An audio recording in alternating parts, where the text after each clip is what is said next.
Yeni nesil mutfağa hoş geldiniz arkadaşlar. Nefis bir yaz tarifi hazırladım bugün. Birlikte soğuk domates çorbası yani gazpacho yapacağız. 5 dakikada hazırlayabileceğiniz bir tarif. 2 dakikada sebzeleri yıkadınız, 3 dakikada da blenderdan geçirdiniz. O kadar. Hiç pişirme falan yok.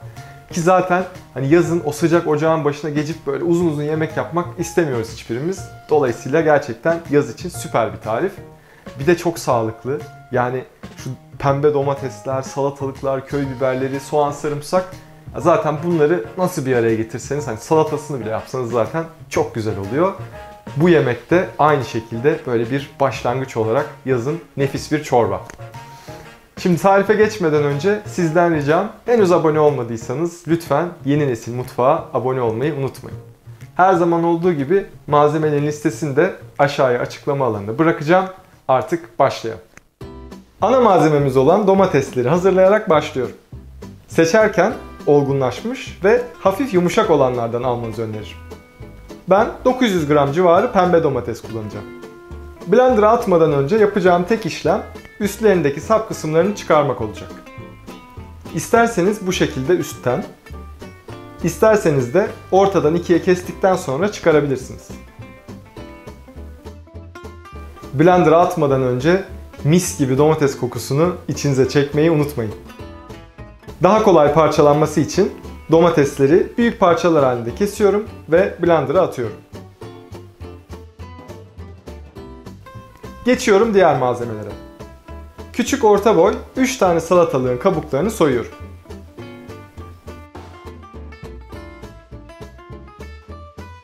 Birkaç parçaya bölüp blender'a atıyorum. Bir büyük boy köy biberini, bir küçük boy acı yeşil biberi, orta boy bir kırmızı soğanın yarısını ve bir büyük diş sarımsağı ilave ediyorum. Tüm sebzeleri koyduktan sonra blender'ı yüksek devirde çalıştırıyorum. 2 dakika hiç dokunmadan çekip püre haline getireceğim. 2 dakika dolduktan sonra blender'ın gücünü biraz düşürüp diğer malzemeleri ekliyorum. 2 çay kaşığı tuz, 1 tutam kimyon, 2 çay kaşığı beyaz şarap sirkesi ve 4 yemek kaşığı zeytinyağı ekliyorum. Zeytinyağının iyice karışması için blenderın kapağını kapatıp devreni tekrar yükseltiyorum. 30 saniye daha çektikten sonra da durduruyorum.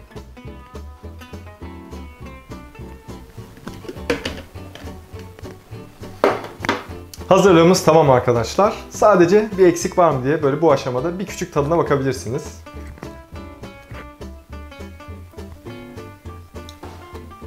Gayet iyi. Sadece biraz soğutmak lazım. Onun için şimdi bir kavanoza aktaracağım. Buzdolabında birkaç saat bekleteceğim. Tabii çekime devam edebilmek için de sabahtan hazırladığım bir parti daha var. Onu alacağım ve onunla devam edeceğiz. Blender'daki çorbamı büyük bir kavanoza döküyorum. Buzdolabına koyup hazır olanını alıyorum ve yavaş yavaş servise geçiyorum. Önce çorbayı çukur bir tabağa aktarıyorum.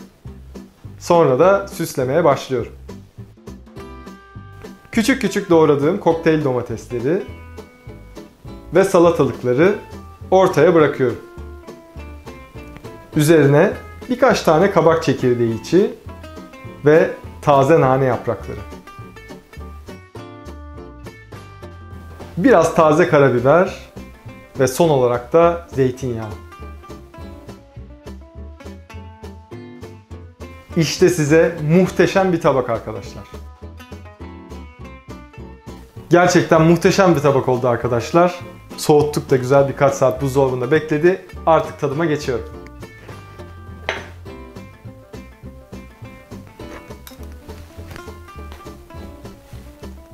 Olağanüstü. Nefis bir çorba arkadaşlar. Soğuk çorba. İlk önce böyle o domatesin ve sirkenin hafif ekşiliğini aldım. O üzerine koyduğumuz süslemeler sadece süs için değil, salatalığın kabak çekirdeğinin çıtırtısı ağzımda ve gerçekten krema gibi bir kıvamı var.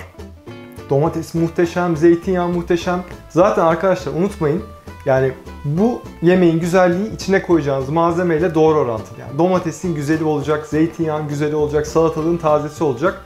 Hiç pişirmeden direkt çünkü servis ediyoruz. Neyse o geliyor damağımıza. Çok keyifli olmuş gerçekten. Şimdi bir de unutmadan size bunu daha farklı nasıl servis edebilirsiniz onu göstereceğim. Diyelim ki böyle arkadaşlarınızı davet ettiniz veya işte ailenize hoş bir yemek yapıyorsunuz. Böyle güzel bir şat bardağı, buz gibi domates çorbası. Böyle arkadaşlar bu şat bardaklarına dolduruyorsunuz. İlk mesela karşılama anı olabilir veya böyle başlangıç olabilir. Bir de şimdi böyle tadacağım.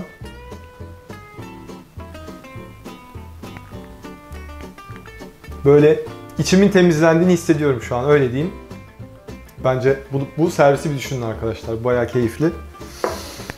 Tadım böyle. Bir iki de not paylaşayım kapatmadan önce. Blender'ım hani çok memnun değilim, böyle çok iyi doğramıyor, çekmiyor gibi bir çekinceniz varsa o zaman domateslerin kabuklarını baştan soyup öyle atabilirsiniz. Veya hiç sıkıntı yok.